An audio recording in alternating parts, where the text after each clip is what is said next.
Mtu wa kawaida mtaani siku hizi anaamini wokovu unaweza kutengenezwa kulingana na matakwa ya mtu.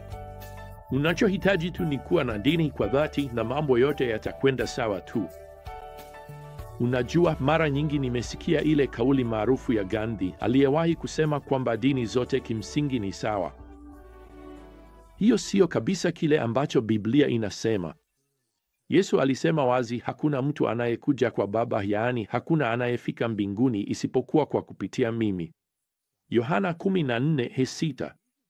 Nasikiliza, kama Yesu ni mmoja tu kati ya njia nyingi za kumfikia Mungu, umewahi kujiuliza kwa nini hakuwa na akili ya kutosha kubaki tu mbinguni na kuepuka msalaba na kufa kwa ajili ya dhambi zetu, na badala yake aelekeze tu kwenye mojawapo ya hizo njia nyingine za kwenda mbinguni?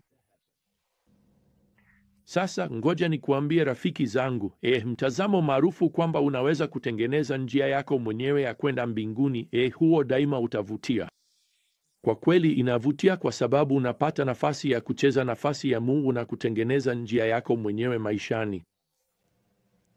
Sasa leo katika safari hii ya hekima tunarudi kwenye Injili ya Luka sura ya 13 ambapo Yesu anauliza swali la kuvutia sana kuhusu wokovu. Na ningependa kuchukua kutoka kwenye maandiko haya kile ninachopenda kukiita ukweli 5 kuhusu uzima wa milele.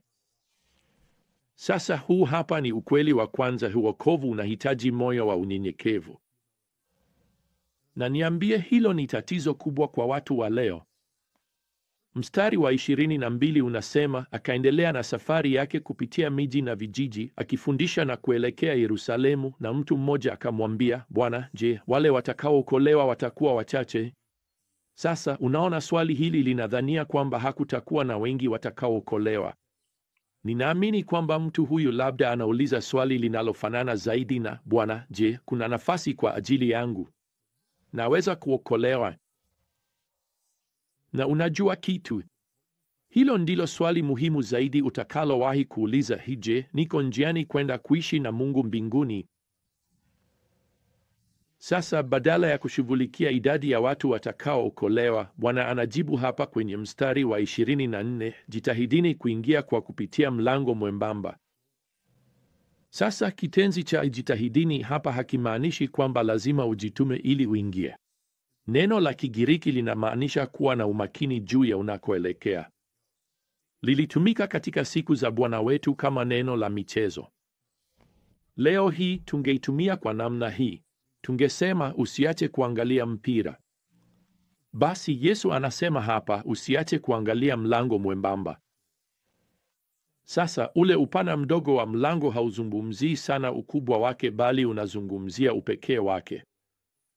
Wapendwa, Injili ni nyembamba, na hiyo ni kwa sababu ukweli wote ni mwembamba.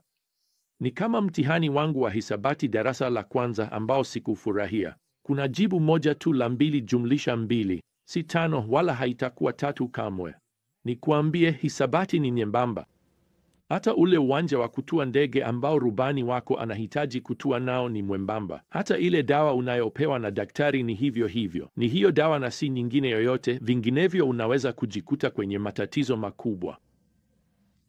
Yesu alisema katika Yohana sura ya 10 mstari wa 9, mimi ndimi mlango. Mtu akiingia kwa mimi ataokoka. Sasa swali ni, je, uko mnyenyekevu vya kutosha kuja kwa njia yake, kwa masharti yake? Basi hapa kuna ukweli wa pili kuhusu wokovu. Kuna muda maalum wa mwaliko huu. Yesu anaendelea kusema hapa katika mstari wa 24, jitahidini kuingia kwa kupitia mlango mwembamba. Kwa maana nawaambia, wengi watataka kuingia lakini hawataweza. Sasa kwa nini isiwezekane? Mstari unaofuata unatueleza, mara tu bwana wa nyumba atakaposimama na kufunga mlango, nanyi mtaanza kusimama nje na kubisha hodi mlangoni, mkisema, Bwana, tufungulie. Ndipo atawajibu, mimi sijui mmetoka wapi. Sasa Yesu anatumia mfano wa kawaida sana katika kizazi chake. Wakati huo milango ya miji ilikuwa inafungwa usiku. Watu waliokuwa wakirudi mjini baada ya giza walilazimika kutafuta malazi nje ya kuta za mji bila kujali hadhi yao au cheo chao. Na hali hii ilikuwa kweli pia kwa kaya zilizokuwa zikifunga milango yao usiku. Hivyo Yesu anasema kuna muda maalum wa ofa ya wokovu, na muda wa kuitikia ni sasa, leo. Waebrania sura ya 4 mstari wa 7 inasema, leo mkisikia sauti yake msifanye mioyo yenu migumu. Sikiliza, nini kinakufanya ufikiri unaweza kumkataa Yesu leo, lakini utamtaka baada ya miaka 20?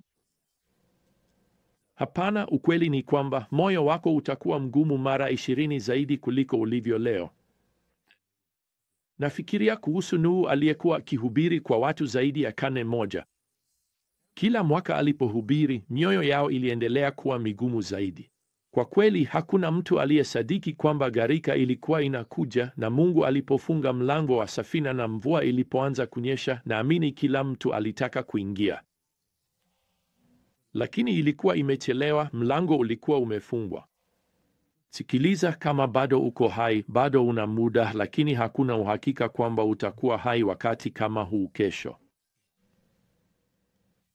Sasa hapa kuna ukweli wa tatu kuhusu wokovu. Kuwa na uelewa wa mambo ya Mungu hakukufanyi kuwa mshiriki wa familia ya Mungu. Yesu anasema hapa kwenye mstari wa 26, ndipo mtakapoanza kusema, tulikula na kunywa mbele zako na uliwafundisha watu wetu mitaani. Hapa wanabishana.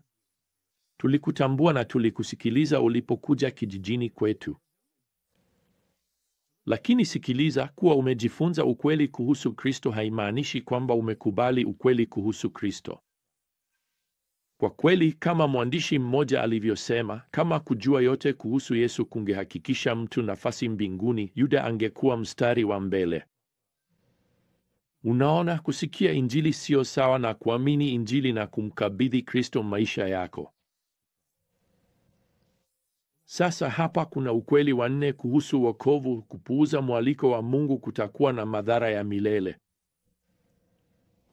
Yesu siku moja atawaambia wale waliomkataa maneno haya anayosema sasa hapa kwenye mstari wa 27. Sijui mnatoka wapi. Ondokeni kwangu ninyi nyote watenda maovu. Mara nyingi hatufikirii kukataa Yesu kama uovu, lakini ndivyo ilivyo. Kwa kweli, Yesu anasema hapa kwenye mstari wa 28 kwamba sasa watatupwa nje, yaani jehanamu, ambayo hapa inaelezewa kama mahali pa kilio na kusaga meno. Kilio ni ishara ya huzuni na kusaga meno ni kweli ni dalili ya chuki. Zaburi 35:16, wapendwa, kila mtu aliye jehanamu atahuzunika kuwa huko, lakini wakati huo huo watakuwa wamejaa chuki dhidi ya Mungu. Lakini hapa kuna habari njema. Tena kama bado uko hai, kama bado unapumua, bado una muda wa kuepuka hukumu ya Mungu na mateso ya milele jehanamu. Lakini pamoja na hayo, hapa kuna ukweli wa mwisho kuhusu wokovu. Namba 5, unaweza kukubali mwaliko wake haijalishi wewe ni nani au umefanya nini. Sasa Yesu anatoa mwaliko wa kimataifa hapa kwenye mstari wa 29. Na watu watakuja kutoka mashariki na magharibi na kutoka kaskazini na kusini, na wataketi mezani katika ufalme wa Mungu. Na tazama, wako wa mwisho watakaokuwa wa kwanza, na wako wa kwanza watakaokuwa wa mwisho. Kwa maneno mengine, wote wanaoingia kupitia mlango wa wokovu, Yesu anasema, wanatoka pande zote 4 za dunia: kaskazini, kusini, mashariki na magharibi. Na Biblia inatuambia kwamba wakazi wa mbinguni wanatoka katika kila lugha, kabila na taifa. Kwa kweli wanatoka kote duniani. Hivyo hizi ndizo kweli za ajabu kuhusu wokovu. Kwanza, wokovu unahitaji moyo wa unyenyekevu. Unakuja kwa njia yake, unakuja kwa masharti yake. Pili, kuna muda maalum wa ofa ya wokovu. Na ngoja nikuambie, muda unakaribia kuisha.